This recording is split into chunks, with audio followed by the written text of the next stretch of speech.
The old woman's scream tore through the night like a blade through silk, raw and primal, the kind of sound that comes only when the heart realizes it has been betrayed by someone it trusted. Mama Nena's frail hand clawed at the wet wooden railing as her body tilted backward over the dark water, her cane clattering uselessly to the ground. And in that single frozen moment, before gravity claimed her, she saw the face of her son's wife watching her fall with eyes as cold as the crocodiles waiting below. The splash swallowed her cry. The water rippled outward in perfect circles under the moonlight, and somewhere in the darkness, headlights cut through the iron gate. Far too early, far too unexpected. Have you ever trusted someone so completely that you couldn't see the monster standing right beside you? Comment yes if this story is already making your heart pound.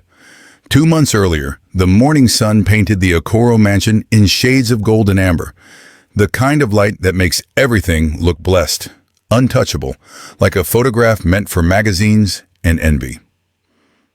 The Niger River tributary glittered beyond the manicured gardens, and the convoy of black SUVs waited in perfect formation as Chike Okoro descended the marble steps, his staff lined along the driveway with respectful nods and morning greetings.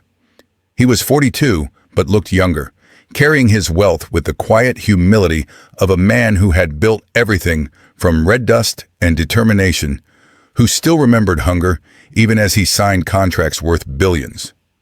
His smile was genuine, his handshake firm, and when he paused to speak to the gardener about his daughter's school fees, it came from a place of authentic care. This was a man who had not let success poison his humanity. This was a man who still kissed his mother's forehead every morning before leaving for work.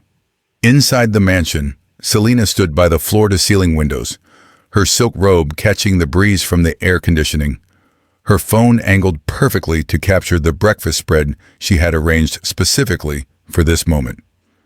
Crystal glasses caught the light. Imported roses spilled from a vase. The caption was already forming in her mind, something about gratitude and family and blessings. The kind of words that collected thousands of likes from people who believed in the illusion she curated so carefully. She was beautiful in the way that required effort and money, her skin glowing from treatments in Dubai, her hair flowing in extensions that cost more than most people earned in a year. Her nails painted the exact shade of confidence and control. She smiled at the phone camera, tilting her head just slightly, and behind her, in the carefully blurred background, a small bent figure moved slowly with a tray balanced in wrinkled hands. Mama Nena was 70 years old and walked with the careful deliberation of someone whose left leg had never fully recovered from the accident decades ago. Back when Chike was still a boy selling oranges by the roadside, and she was working 3 jobs to keep him in school. Her face was a map of sacrifice, every line earned through sleepless nights and prayers whispered in the dark, through meals skipped so her son could eat, through pride swallowed and dignity bent but never broken. She wore a simple wrapper and blouse, moved quietly through the expansive rooms like a shadow, and when she caught sight of her son through the window, her entire face transformed with a love so pure it could shame the sun. He was her miracle, her vindication, the proof that suffering could birth something beautiful. She did not care about the mansion, or the cars, or the money. She cared only that her boy had become a good man. Cheek found her in the kitchen just before leaving, and the way he moved toward her was instinctive, muscle memory from childhood when she was the only safety he knew. He took the tray from her hands and set it down gently, then knelt slightly to look into her eyes, his hands on her shoulders. "Mama, you should be resting. Let the staff handle this." But she smiled and touched his cheek with her weathered palm, her voice soft and textured like old fabric. "My son, these hands raised you. They will not forget how to serve." He laughed then, that boyish sound that made him seem younger, and pressed his forehead to hers in the traditional gesture of respect and love. When he turned to leave, he called back to Selena, who had drifted into the room with her phone still in hand. "You're a blessing for taking care of my mother. I don't know what I'd do without you." Selena's smile was radiant, angelic, her voice honeyed with practiced warmth. "She's my mother too. How could I not cherish her?" The mask fell the moment his convoy disappeared through the gates. Selena stood frozen in the center of the grand foyer, watching through the window until even the dust from the tires settled back onto the road. And then something shifted in her face, something ugly and true sliding into place like a blade finding its sheath. She turned slowly, her eyes scanning the pristine marble floors, and landed on a tiny smudge near the entrance, barely visible, probably from Mama's worn slippers. Her jaw tightened, her hands clenched. She walked toward the spot with measured steps and stared at it as if it were evidence of a crime, as if this small imperfection in her perfect palace was a personal assault.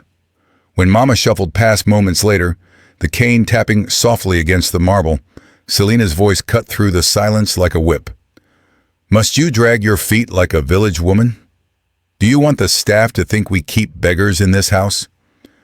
Mama stopped mid-step, confusion flickering across her face, and for a moment she thought perhaps she had misheard. Perhaps the daughter-in-law who smiled so sweetly in front of her son could not possibly have spoken with such venom. But Selena's eyes were hard, cold, assessing her like something broken that needed to be discarded. "I work hard to maintain an image here," the younger woman continued, her voice low enough that the staff in distant rooms would not hear, but sharp enough to draw blood. "You embarrass me. You walk around like this is still some mud hut in the village." Mama's mouth opened, but no words came, and she simply nodded slowly, gripping her cane tighter, and continued toward her room with her head slightly bowed. Selena watched her go, a bitter satisfaction curling at the corners of her mouth, and muttered under her breath just loud enough for the words to poison the air. "Village woman. If not for you, everything here would already be mine." The cruelty started small, the way poison always does, seeping in through cracks too tiny to notice, until the whole structure begins to rot from within. Mama would cook elaborate breakfasts each morning, remembering the foods Chike loved from childhood, the pepper soup and yam porridge, and fried plantains that carried the taste of simpler times. And she would arrange everything carefully on the dining table, her hands trembling slightly from the effort, but her heart full of purpose. Selena would descend the stairs in designer loungewear, survey the spread with barely concealed disdain, pick at a croissant she had ordered specially from a bakery in Victoria Island, and then wave her hand dismissively toward the kitchen. "Your own food is in the small pot at the back. Don't eat from this table."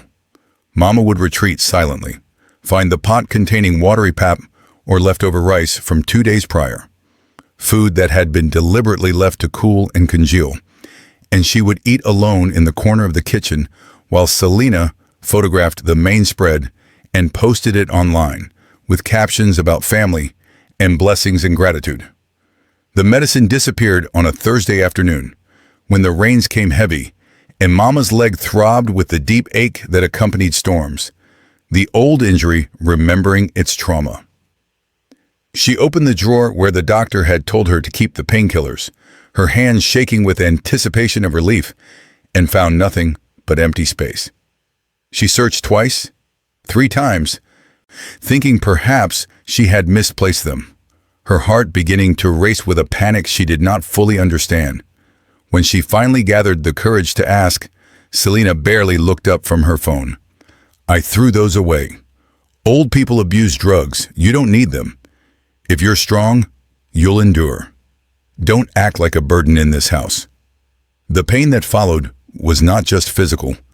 It was the kind that settles in the soul, the understanding that suffering was now part of the design, that cruelty had moved in and made itself comfortable. Have you ever watched someone's dignity get stripped away piece by piece while they smiled and pretended everything was fine? Have you seen cruelty hide behind a perfect Instagram post? Comment, yes, if this story is already making you angry. If you've seen monsters wear beautiful faces.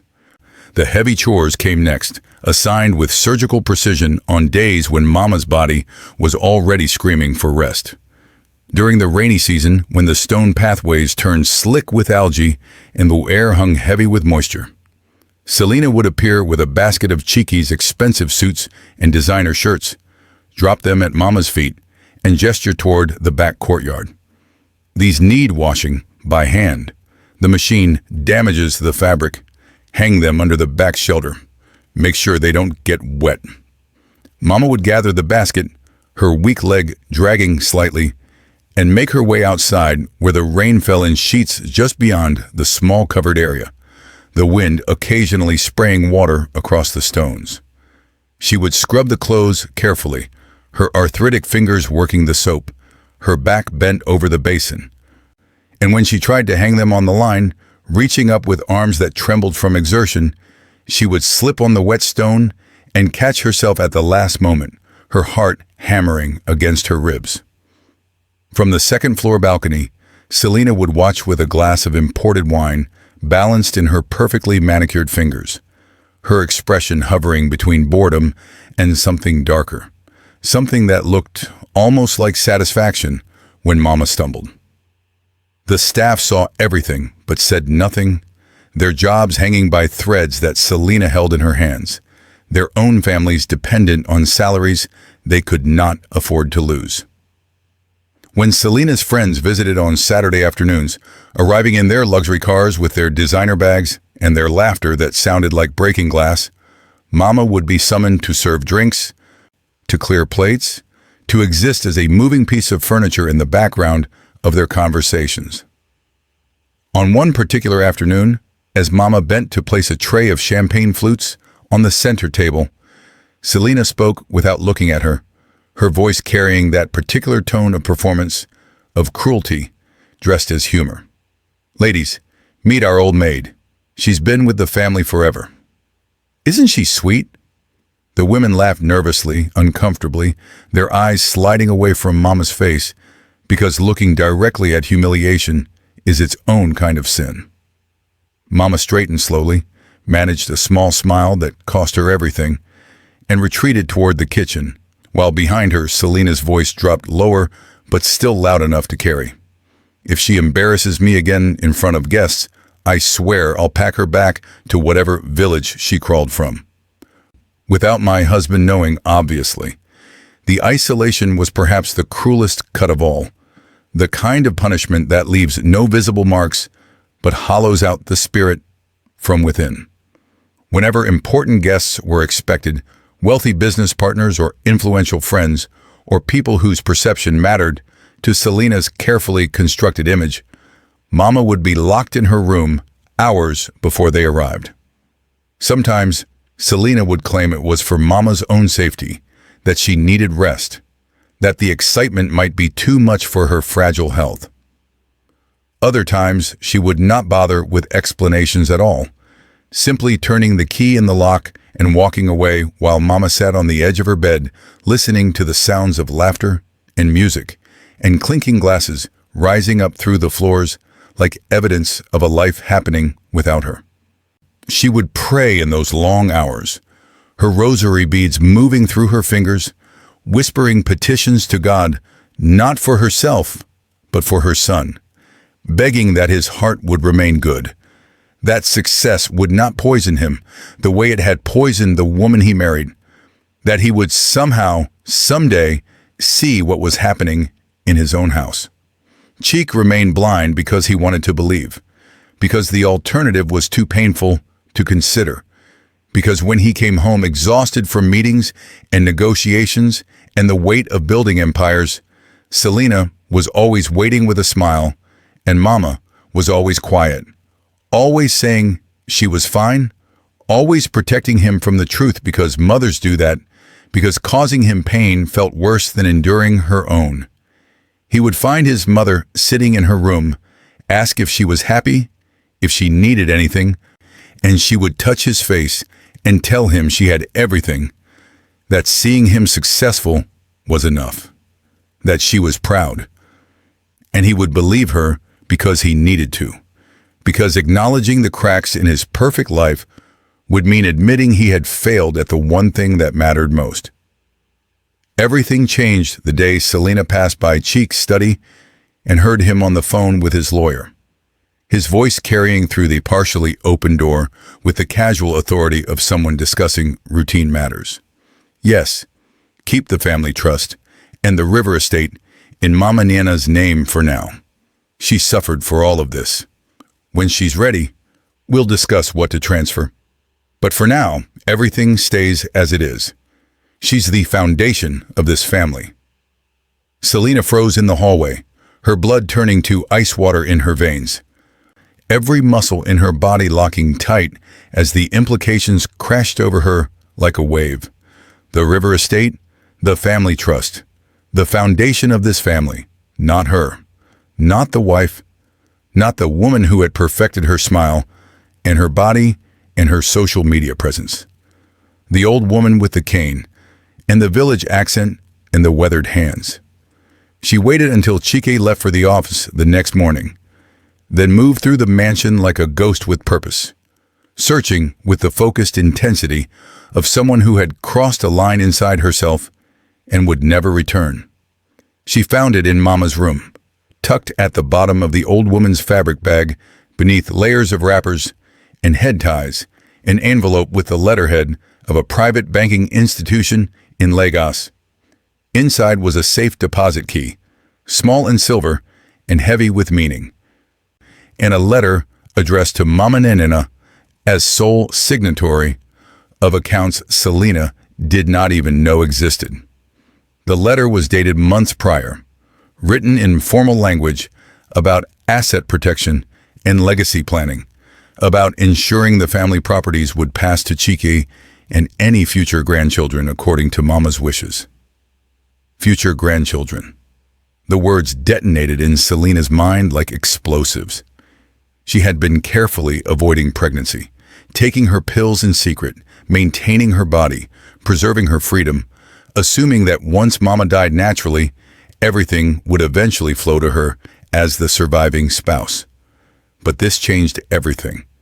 This meant, even after Mama was gone, the wealth would be tied up in trusts and wills and conditions, slipping through Selena's fingers into the hands of children she did not want. Heirs who would reduce her to nothing more than an incubator and caretaker. She sat on the floor of her bedroom that afternoon, the letter and key spread before her like evidence of her own irrelevance, and something inside her chest cracked open, spilling out rage and fear and jealousy so potent it tasted metallic on her tongue. She was 32 years old and beautiful and educated, and she had married a billionaire, and none of it mattered, because the old village woman with the bad leg and the prayer beads had more power in this house than she ever would. Every time Chike touched his mother's face, every time he asked about her comfort before asking about Selena's day, every time he spoke about legacy and foundation and sacrifice, it was a rejection, a reminder that Selena was decorative, replaceable, secondary. She stared at her reflection in the full-length mirror, saw the rage distorting her features, and whispered to herself with a voice that sounded like someone else, someone capable of things she had never imagined before. As long as that woman breathes, I am nothing in this house, just makeup and photographs. But if she were gone, if she disappeared, if there was no one to sign those papers or contest those wills, eventually everything would have to come to me. Through Cheek, through time, through patience. Her eyes drifted towards the window, toward the old Crocodile canal that ran behind the property, a remnant of the original family land before Cheek built the mansion, a place the staff avoided after dark because everyone knew what lived in those waters.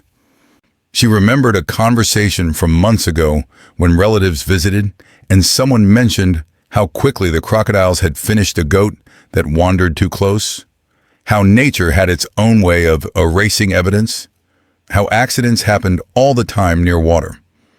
The thought formed slowly, terribly, like a storm gathering on a horizon. An accident, a tragic fall, an old woman with a bad leg losing her balance by the water at night. No witnesses, no questions, just grief and inheritance, and eventually, finally, everything that should have been hers from the beginning. Comment "I'm still here" if you're still watching, and this twist just shocked you. If you can feel the danger coming. The days that followed were strange and heavy, as if the air itself knew something terrible was taking shape. Selena began to change in subtle ways, her cruelty toward Mama sharpening even as her smiles toward Chaiki grew sweeter, more desperate, like someone trying to secure an alibi in advance. She tested the walkway by the Crocodile Canal when no one was watching, noting the old wooden railings that had rotted slightly over the years, the loose boards that creaked underfoot, the perfect angles where someone could slip and fall, and no security camera would catch the moment. She studied the patterns of the guards, learned when they changed shifts, discovered that the back gate near the water closed early, because nothing ever happened there, because who would wander toward crocodiles in the dark? She was building something in her mind, a script for murder disguised as misfortune, and the weight of it changed her face even when she thought no one was looking. The opportunity arrived with a phone call on a Wednesday evening, Cheeky answering with the phone pressed between his shoulder and ear while he sorted through papers in his office. An investor in Abuja needed to meet urgently, something about a deal that could not wait. Apologies for the short notice. But could he fly out tonight, just for one night? They would handle everything. Send the jet. Have him back by tomorrow afternoon. Chike hesitated, glanced toward the living room where Mama sat watching television with the volume low, and Selena saw the calculation in his eyes, the eternal tension between business and family. She moved quickly, placed her hand on his arm, spoke with gentle encouragement. "Go, darling. I'll take care of Mama, and we'll be fine. You need to do this." He looked at her with such gratitude, such trust, and kissed her forehead before packing a small bag.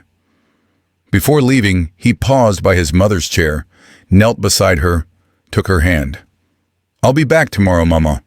I'm bringing something special for you. New papers to make sure you're always protected." She smiled and blessed him and told him to travel safely, and he left, never knowing those might have been his final words to her. Selena waited until full darkness fell, until the house settled into its nighttime rhythms and the staff retreated to their quarters, and the only sounds were the hum of generators and the distant chorus of frogs by the water. She had spent the afternoon loosening one section of the railing by the Crocodile Canal, just enough that pressure would make it give way, not enough that it would look deliberate. She rehearsed the story in her mind. "I took her out for fresh air because she seemed sad. I turned away for just a moment. When I looked back, she had fallen. I screamed for help, but it was too late. The crocodiles were already there. It was dark. I couldn't save her. Oh God, I couldn't save her." The lies formed easily, smoothly, as if her mouth had been practicing betrayal for years. She found Mama in her room, sitting by the window with her prayer beads, and when she knocked softly and entered, her face was arranged in an expression of gentleness, of concern, almost convincing enough to believe. "Mama, you've been locked inside too much lately. It's not good for you. Let's go get some fresh air by the water. I know you miss the village nights, the sound of the river. Come, walk with me." Mama looked up, surprised, uncertain, because kindness from Selena had become so rare it felt suspicious. But loneliness is a powerful force, and she was tired of being afraid in her own son's house. She reached for her cane, pulled herself up slowly, and followed Selena through the dark corridors toward the back door, toward the canal, toward the trap that had been set with such careful cruelty. The night was thick with humidity, the moon partially obscured by clouds that threatened rain, and the walk to the canal felt longer than it should have, Selena moving ahead with a lantern that cast dancing shadows across the ground, Mama following with careful steps, her cane finding purchase on the uneven ground, her breathing labored from the effort. They reached the old wooden platform that extended slightly over the water, and Mama paused at the edge, looking out at the dark surface where moonlight caught the ripples, where shapes moved beneath with ancient patience. She had not been back here in years, not since Chike built the mansion, and standing there she remembered when this land was just wild bush and a boy's dream, when crocodiles were something to fear from a distance, when the future was uncertain, but hope was enough. She turned to say something to Selena about the past, about how far they had all come, and saw something in the younger woman's face that made her blood freeze. The kindness was gone. Selena stood a few steps behind her, the lantern at her feet casting light upward that turned her beautiful features monstrous, shadows pooling in her eye sockets, her mouth a hard line, her entire body radiating something cold and final. She moved closer, her voice dropping to a whisper that somehow carried more menace than a shout. "Your son is not yours anymore, old woman. This house is mine. His future is mine. His children will be mine. You are just a shadow, a ghost that should have faded years ago. Everything you think you own, everything you think you've secured with your little letters and your safe deposit keys, it means nothing if you're not here to claim it." Mama's hand tightened on her cane, her mind struggling to process what was happening. The impossible realization that she was standing at the edge of dark water with someone who wanted her dead, someone her son loved, someone wearing the face of family, but possessed by something inhuman. She tried to step back, but her weak leg betrayed her, the cane slipping slightly on the damp wood. And in that moment of imbalance, Selena moved behind her with frightening speed, her hands rising, her palms flat against Mama's back between the shoulder blades. The push was not gentle. It was deliberate, vicious, the kind of shove meant to ensure distance, to guarantee the fall, to leave no chance of catching the railing or pulling back. Mama's scream tore through the night, her son's name ripped from her throat with the desperation of someone who knew they were about to die. "Cheek, my son!" Then gravity took her, and she was falling backward, the world tilting, the dark water rushing up to meet her, and the last thing she saw, before the surface broke around her, was Selena standing on the platform above, watching, waiting, her face expressionless as a judge. The water was cold and black and closed over Mama's head like a coffin lid, the shock of it driving the air from her lungs, her wrapper tangling around her legs as she kicked weakly, her cane already lost to the depths below. She surfaced once, gasping, her arms flailing, and saw the platform above, saw Selena's silhouette against the sky, saw the ripples spreading outward around her, saw shapes moving through the water with terrifying purpose. Crocodiles do not attack immediately. They watch. They circle. They wait for the prey to tire. Mama felt the brush of something massive against her leg, and terror gave her strength she did not know she possessed. She tried to swim toward the platform, but her weak leg would not cooperate. Tried to scream, but water filled her mouth. Tried to pray, but her mind was white with fear. Above her, Selena watched with cold satisfaction, convinced that in minutes it would be over. That nature would erase the obstacle to her ambitions, that she would walk back to the house and wait for the morning to discover the body and play her role of devastated daughter-in-law perfectly. Then headlights cut through the darkness like divine intervention, bright and sudden and impossible.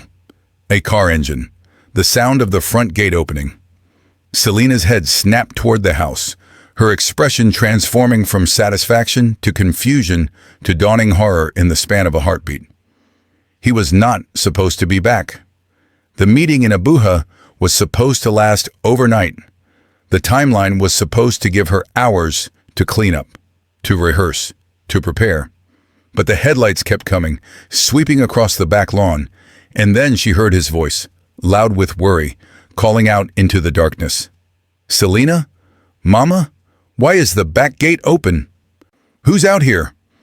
Cheek had left Abuja less than an hour after arriving. The meeting canceled at the last minute, the investor rescheduling due to family emergency, and instead of staying overnight in a hotel, instead of handling other business, something had pulled him home. Some instinct he could not name, some unease that had settled in his chest during the drive from the airport.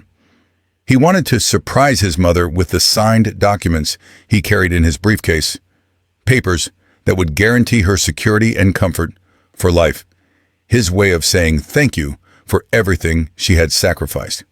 He pulled up to the mansion expecting quiet and darkness, and instead found the back gate ajar, heard something that sounded like splashing, and fear gripped his heart like a fist. He ran toward the sound, his dress shoes slipping on the wet grass, his breath coming hard, and as he reached the platform by the canal, he saw Selena standing frozen, saw the broken railing, saw the disturbed water, saw a piece of his mother's wrapper caught on a splintered piece of wood.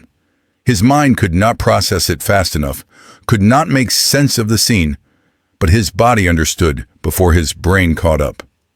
He kicked off his shoes, tore off his jacket, and as Selena's voice rose behind him in fake panic, in desperate performance, he dove into the black water without hesitation, without thought for the crocodiles, or the depth, or anything except the impossible possibility that his mother was down there dying while he stood on dry land.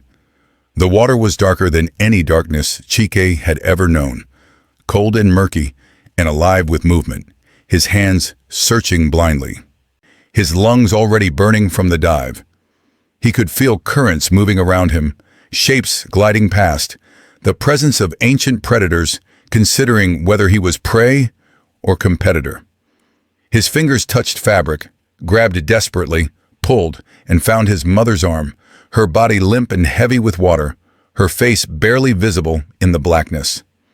He wrapped his arm around her chest, kicked towards where he thought the surface should be, his other hand striking something hard and scaled that moved away with terrifying speed.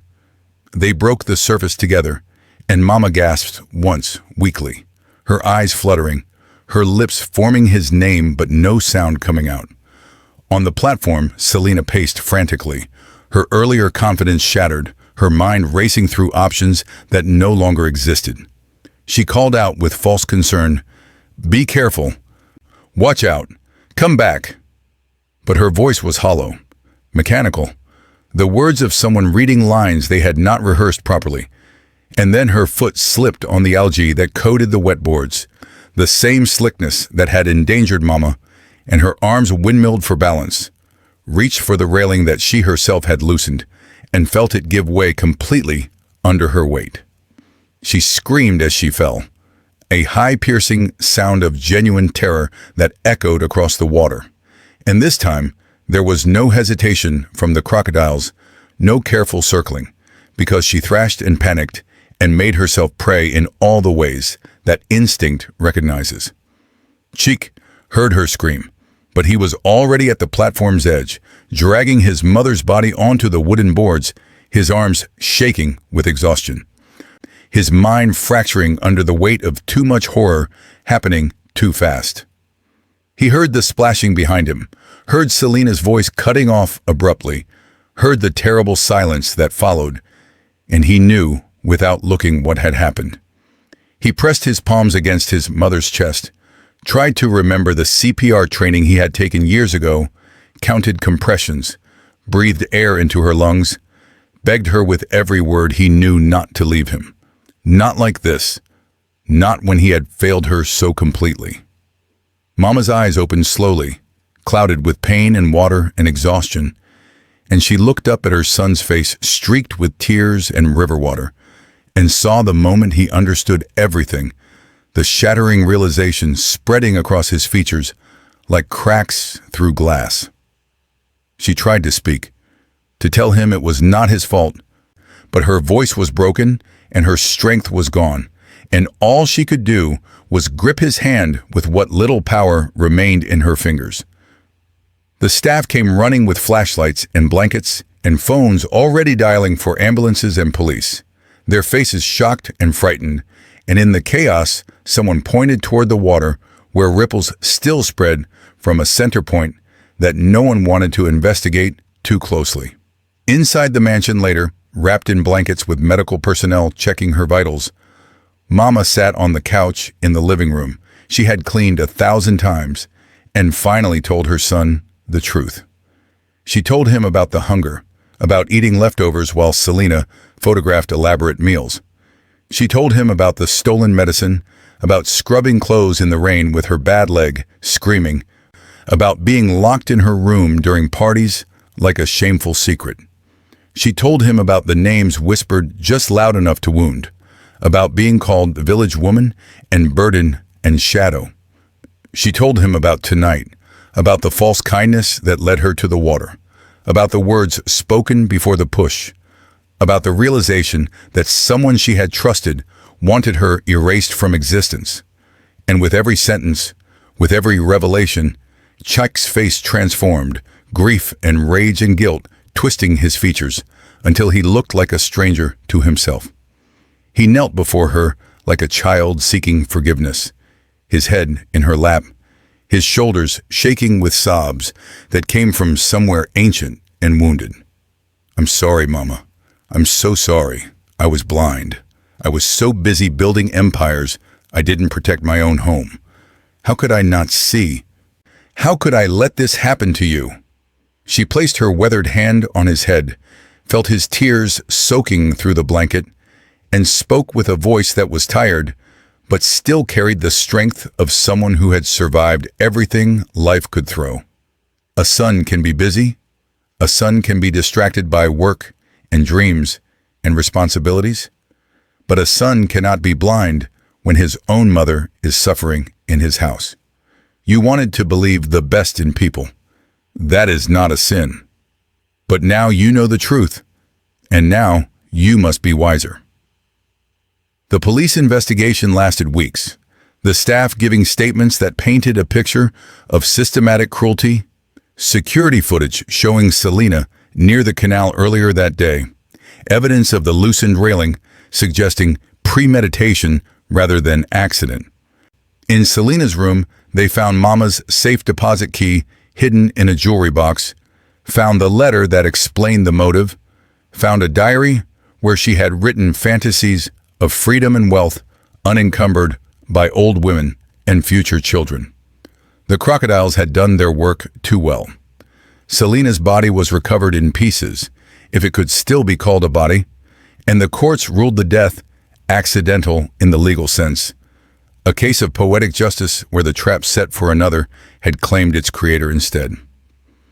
No charges were filed because the primary suspect was dead, and Chiki was left with wealth and property, and a mother who had nearly been murdered in his own home, and a guilt that no amount of money could erase.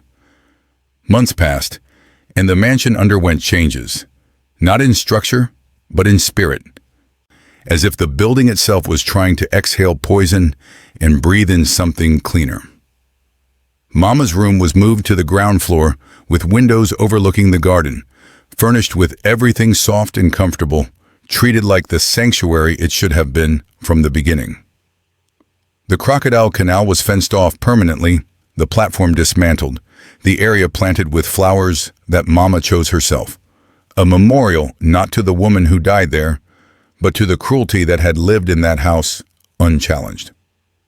Chike restructured his life, delegated more, came home earlier, sat with his mother for hours just listening to her stories about the past, about raising him, about the sacrifices she never spoke of because mothers carry their burdens silently. One evening, as the sun set over the river and painted everything in shades of orange and gold, they sat together on the veranda, Mama in a cushioned chair with her leg propped up. Cheek beside her, holding her hand like he used to when he was small and afraid of thunderstorms. She looked at him with eyes that had seen too much suffering, but still held love, still believed in redemption, and spoke the lesson that had cost them both so dearly to learn. Crocodiles are easy to see, my son. They live in the water and everyone knows to stay away. But the human heart, that is where the real danger hides. Greed can turn a person into something worse than any animal.